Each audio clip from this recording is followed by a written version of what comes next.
I seen a bunch of Middle Easterns in the woods and machine gunning them down. Finally, Tina's brother comes out of the trailer, and the kid is crazy. All she does is sharpen this knife till it's fucking gone, and then gets a new knife and sharpens it again, and a new sharpening fucking rod. Okay, and he got a stick up into his spine, keeping him alive. It was a spruce stick. They keep you alive, but you're real fucking weird. You can't live like that. As soon as you take it out, you die. So that was gross.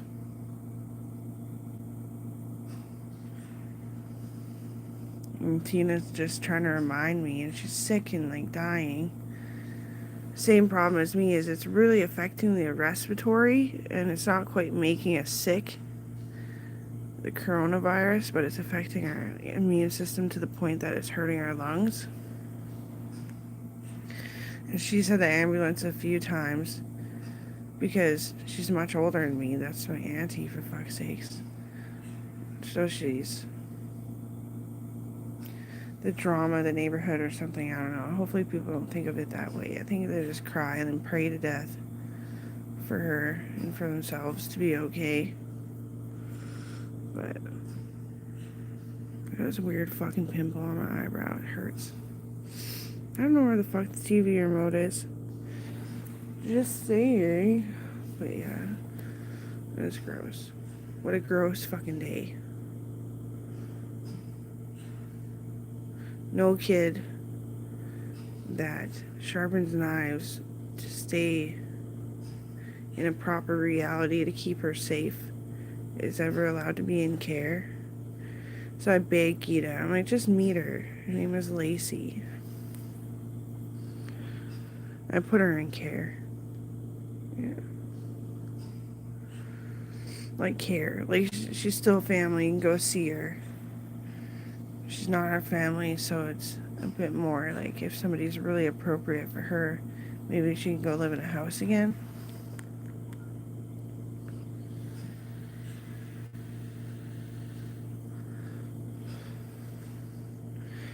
Nobody has money to fucking pay me. It's just because my company is doing so good that I have grocery money and my check. And money for dogs. And they started paying me enough that there's enough for horses. Horses are kind of an accidental guilt trip, though. Because I could probably now, but like once I start jogging again, it might re-injure. But it's just because it's relocating still. So it'll re-injure, and then when I stretch it out, it'll relocate. And then I just keep doing that. But like I can't run fast enough to get away from Callie, the blind one. Oh no. You get through that fence, I'd be like, yeah. Like my back would be creaking more than the fence. Yeah. I really enjoy the job every time because I'm alive and I rarely ever get hurt. But, you know, that's kind of what caused back injury because that was a fucking long gun. Like, it was heavy because I had to shoot up a little bit of a mountain. A rolling hill.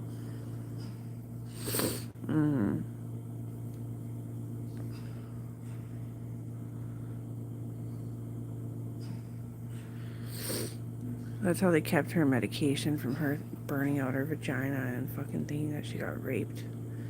That's what it is. Like, their vagina's burnt. And I was like, this sucks. Because you have to. If nobody's adopting them, that's what you have to do.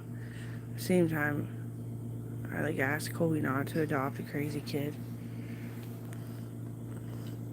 Because Coral's isolated, just like me. And it's scary to have unstable people around. Where I'm always nurtured in the corporate office at work. We just talk and then we decipher it for hours.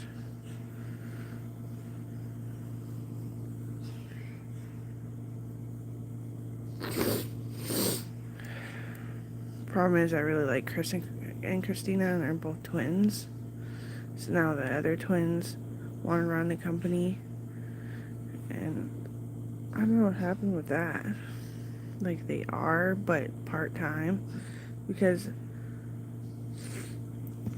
it's so fucking dangerous in that neighborhood if there's that many Middle Easterns clustered there.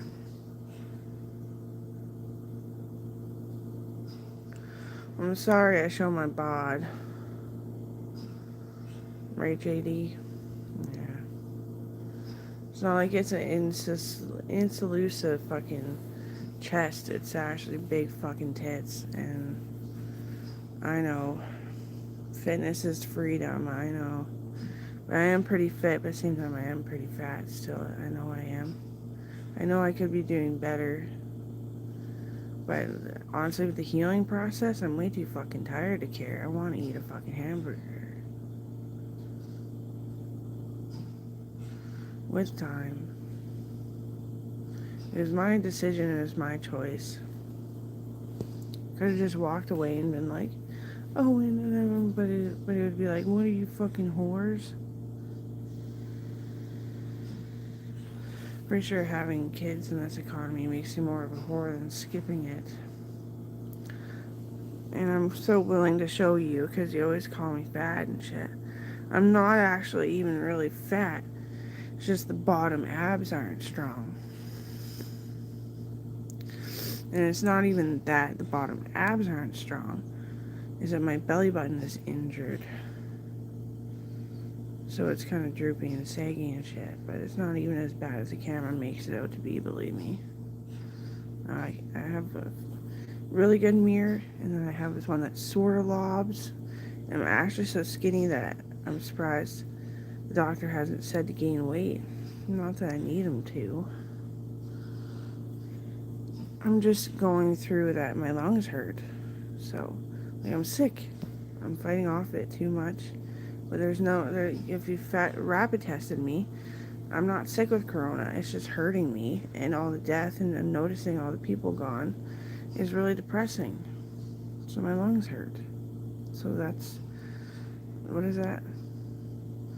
Alcea amoris. Alcea amoris. Yeah, snotty nose doesn't count for shit. Dog hair gets stuck up your nose, you're gonna drip a blob of snot. I love my dog, obviously. Yeah. Chris and Christina were the bomb. Shiznit.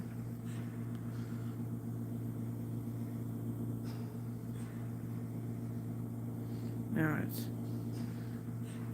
Chris and Christina. They were named the same too, and they got married. Both sets, yeah. Isn't that cute? Aw. And nobody was as good as a secretary as Christina, and nobody was as good as fixing up logging trucks as Chris. Chris is the one that chromed out that fucking, like, Maysay fucking model logging truck for my prom. And so, like, condolences to Sarah DeVries' family because, yeah, they fucking, half of them died. It's gross. Like, I always imagine dead bodies hanging from their shop because the crime before was heinous.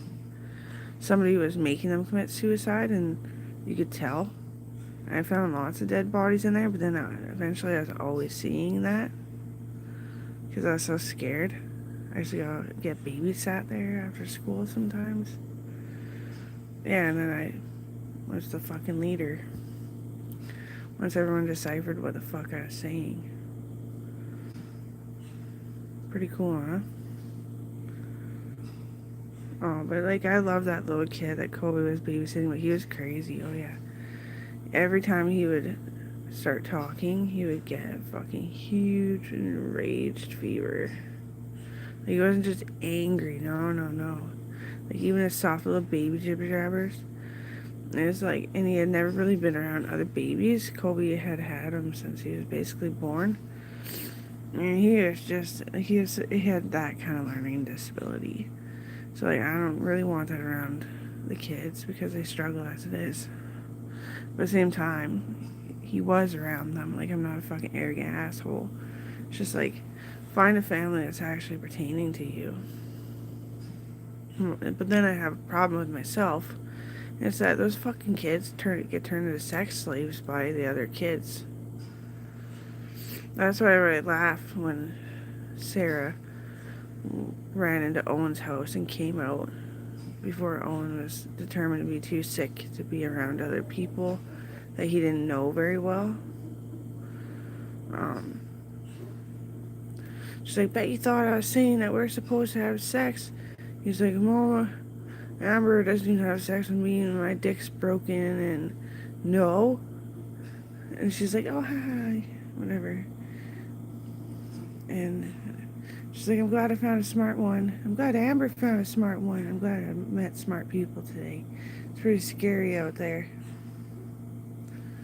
That's why she healed from, because that's why Dawn healed too. Because they don't believe in having sex, so the brainstem would actually heal. There's nothing to do with the doctor. No. So if you actually have always believed, only been confused about it, then your brainstem will heal after it breaks.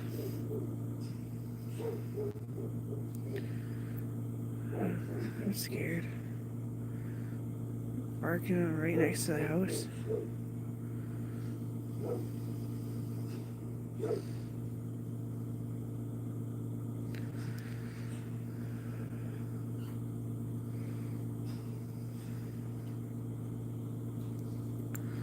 Anyway, toodaloo.